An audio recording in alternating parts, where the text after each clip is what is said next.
జగ్గంపేట నియోజకవర్గ కూటమి ఉమ్మడి అభ్యర్థి జ్యోతుల నెహ్రూ తన గెలుపు కోరుతూ జగ్గంపేట మండల నరేంద్రపట్నం బావరం సాయంత్రం కాండ్రేగుల గొల్లలగుంటం గుర్రంపాలెం గ్రామాలలో చైతన్య రథంపై ఎన్నికల ప్రచారాన్ని నిర్వహించారు.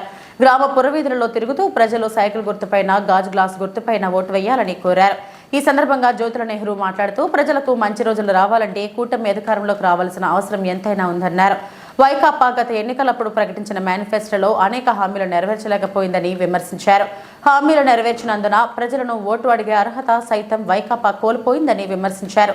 వైకాపా అధికారంలోకి వచ్చిన తర్వాత అన్ని వర్గాలు తీవ్ర ఇబ్బందులు పడ్డారని, మరోసారి వైకాపా అధికారంలోకి రాకుండా ప్రతి ఒక్కరూ సైకిల్ గుర్తుపై గాజు గ్లాస్ గుర్తుకు ఓట్లు వేయాలని ప్రజలను అభ్యర్థించారు. పరిశ్రమలు రావాలన్నా, రాష్ట్రం అభివృద్ధి చెందాలన్నా, అమరావతి రాజధానిగా కొనసాగాలన్నా టీడీపీ జనసేన ఉమ్మడి ప్రభుత్వం ఈ రాష్ట్రానికి ఎంతైనా అవసరం ఉందన్నారు.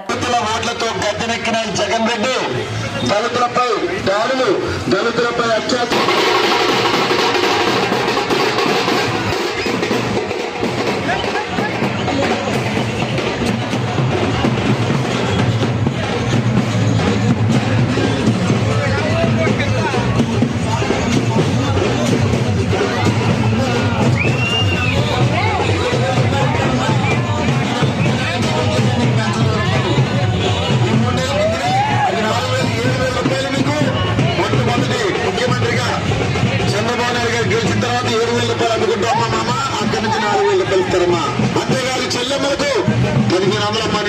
నీకు ఎంతమంది పిల్లలు ఉంటే అంతమందికి కూడా 15,000 సంవత్సరానికి ఉచిత బస్సు ప్రయాణం అమ్మా.